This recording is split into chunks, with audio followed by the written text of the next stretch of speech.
Hello, everyone. My name is Dan, and today I'm going to be talking about the kinds of information that people seek out to strengthen their explanations. But before we get to that, let's start with a problem. So suppose you're trying to troubleshoot why your laptop won't connect to the internet. You might try to connect your smartphone to your Wi-Fi to hone in on whether the issue is with your laptop or if it's with your router or maybe your internet provider.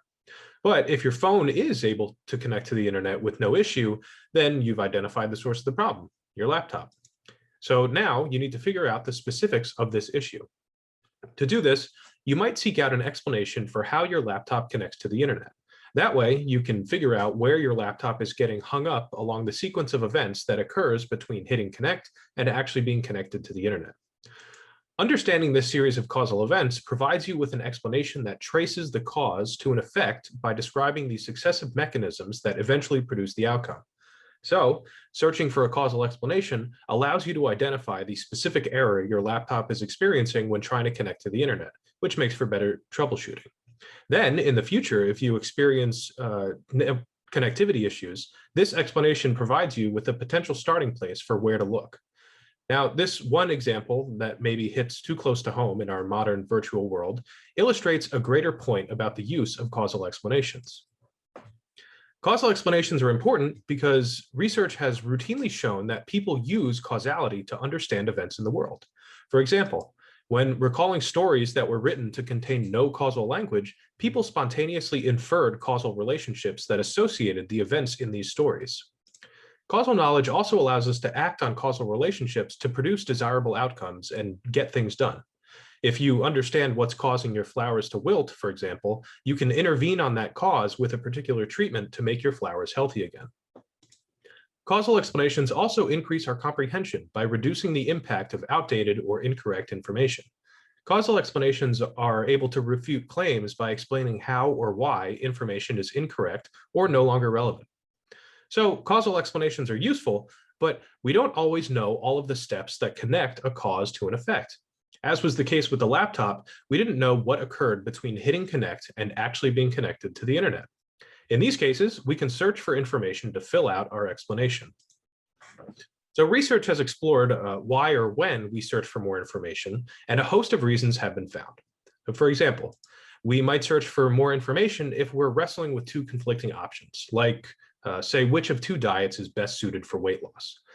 We might also search for more information to confirm a theory, such as say you have a suspicion that your car isn't starting because the battery is too cold. You might look up more information to confirm that frigid temperatures sometimes prevent car batteries from starting the car. Additionally, some people just like to learn. These people who are high in need for cognition may feel intrinsically motivated to learn more, so they might just search out more information more often because of that. Sometimes we also look for information to double check that a claim is accurate or if we want a second opinion about something we heard.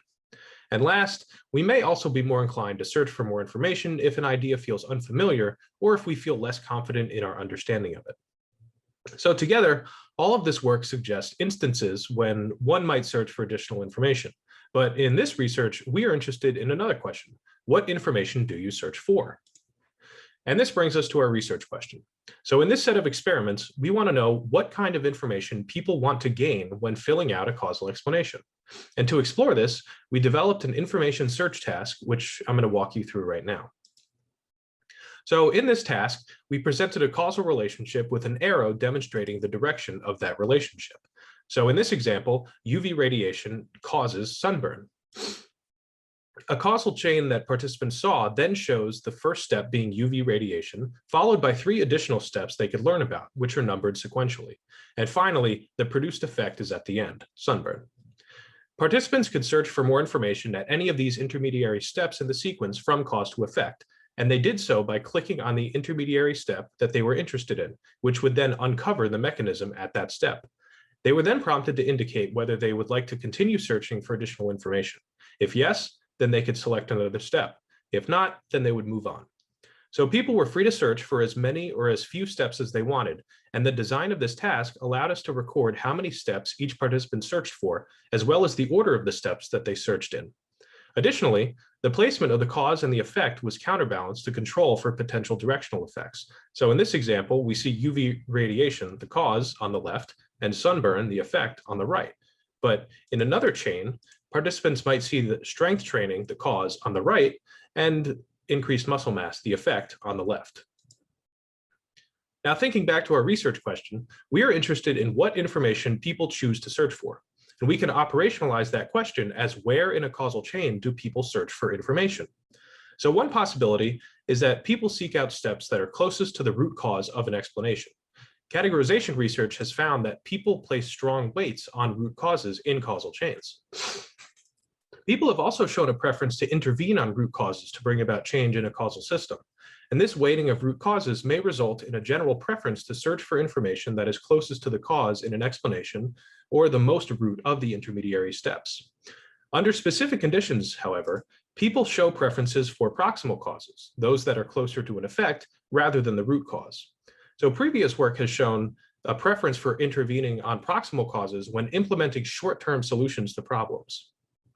Additionally, if a causal network is seen to be complex, such as an ecological food web, for example, people prefer to intervene on causes closer to the effect, believing that the power of any interventions on root causes will attenuate as the effects spread throughout the complex network. So with all that in mind, we arrive at experiment 1. And here we are interested in where in a causal explanation people are choosing to search for more information. And to figure this out, we administered our information search task to participants. So to provide baseline motivations for searching, prior to seeing each chain, participants were given the instruction that they should consider searching for additional information as if they would have to explain the relationship to an expert.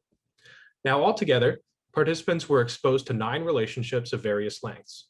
Some of the relationships had 3 intermediate steps, some had 4 steps, and some had 5 steps, with each step being a potential piece of information that could be searched for. We counterbalanced across chains for each participant, whether the cause was on the left or on the right side of the screen, to ensure that any search behavior was not a preference for moving from left to right, as English readers do. We also manipulated the domain of the relationships. We created chains that were about natural phenomena, such as how rust forms, about mechanics, such as how toilets flush, and about health, such as how asthma attacks occur. And we manipulated domain to ensure that we were asking about a variety of explanations and to see how generalizable our findings were. Now, we measured the number of steps that participants searched for, as well as the order in which they searched. Additionally, we measured their confidence in their understanding of the relationships, their familiarity with the relationships, and their need for cognition to see if any of these additional measures predicted our variable of interest. Now, recall that we wanted to see where in these explanations people are searching for more information. Are they preferring to search closer to the cause or closer to the effect? To answer this, we looked at the step that participants selected first when they chose to search for more information, and are interested in the proportion of time people are selecting the step closest to the cause compared to the step closest to the effect. So, what did we find? Well, this table represents the proportion of selections for each step collapsed across domain for each of the 3 chain lengths. Now, analyses were only conducted on participants who searched for information. Participants who did not search for any step in any chain were excluded from the analyses. So the far left column shows you the proportion of people choosing the step closest to the cause during their first selection. The farthest right column shows you the proportion of choices of the step closest to the effect. The column in the middle represents the middle steps of each relationship. So for example, in a 3-step relationship, there's only one middle step because the other 2 steps are those that are closest to the cause and closest to the effect. So overall, Fisher's exact tests found that participants chose to search for the step closest to the root cause significantly more than the step closest to the effect for all 3 step lengths when making their first selections. And these are the values I've highlighted in yellow. Now, after having learned about the intermediary step closest to the root cause in their first selections, would participants then choose to skip ahead to the intermediary step closest to the effect, or would they search sequentially along the causal chain? Well, for second selections, participants were significantly more likely to select the subsequent step along the causal chain, which would be the step next closest to the cause, than they were to select the step closest to the effect, and this held for all step lengths. Now, this pattern of data suggests that the majority of participants began searching for information at the intermediary step closest to the root cause, and then selected consecutive steps along the chain when subsequent selections were made. However, across all 3 chain lengths, about 25% of participants made their first selection somewhere else in the chain. So, not to exclude them, I analyzed the data to see if other patterns existed. A small percentage of participants started at the effect and searched back towards the cause. Another small group of participants selected a step in the middle and searched sequentially towards the effect from there. And the remaining participants who did not select the step closest to the cause exhibited a random search behavior across all three chain lengths, where they did not go in any one specific direction in any of their selections. So to summarize, people preferred to search for information close to the cause rather than the effect. And we know that this isn't driven by some directional effect like reading direction, as the sides of the screen that the causes and effects were presented on was counterbalanced. We also found that people are searching for more information within 5-step relationships compared to 3- and 4-step relationships, and this effect did not differ across domains. Additionally, the number of steps searched was not driven by need for cognition, familiarity, or confidence. That being said, overall, participants did not search a whole lot. Of the 88% of participants who chose to search, each participant didn't search in about 4 chains, meaning they are neglecting to search in almost half of the explanations. So, would these patterns differ if we told participants that they have to search for information? Well, experiment 2 seeks to answer that question. So recall that in experiment 1, participants were not obligated to search for any information and could simply move on if they didn't want to search. The method of experiment 2 was identical to experiment 1, except participants received an additional instruction telling them that they must search for at least one piece of information in each of the chains. So, how does this manipulation change search patterns? Well, we replicate the basic pattern of experiment 1. In their first selections, participants chose the intermediary step closest to the root cause over the step closest to the effect for all 3 chain lengths. And comparisons of participants' second selections reveal the same pattern. Participants are once again searching for the next closest step to the root cause. So what do these experiments show us?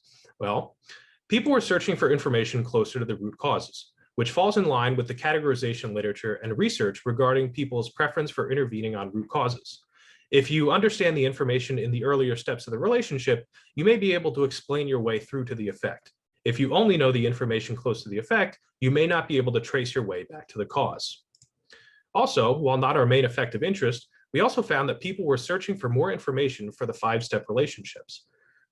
Finally, none of our additional measures were significant, so the pattern of search behavior we observed was not simply explained by need for cognition, confidence, or familiarity.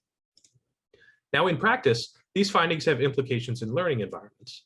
If people are preferring to learn information closest to the root cause, then teaching explanations of novel phenomena may benefit from providing mechanistic information from cause to effect in a step-by-step manner when describing the process by which the phenomenon is brought about. But where does that leave us? Well, in the future, these findings pose additional questions to be explored further. First, what happens to search behavior if we introduce a task where the information in the explanations must be used? For example, suppose someone was instructed that they would have to introduce an intervention to prevent the effect. Would search behavior then shift to exhibit an initial preference for the step closest to the effect, as that step is most directly responsible for producing the effect? Who knows? We can also change up the motivations for searching. If someone is seeking additional information because they're studying for a test, they might be doing it in a different way than if they wanted to simply explain something to their friend. When studying for a test, you'll likely want to understand each step. But if you're just explaining something to a friend, maybe you just want the step closest to the cause and then the step closest to the effect, because your explanation doesn't need to be perfect. It just needs to be good enough, and those middle steps may not add enough to make it worthwhile. And at that, thanks for listening. Any questions?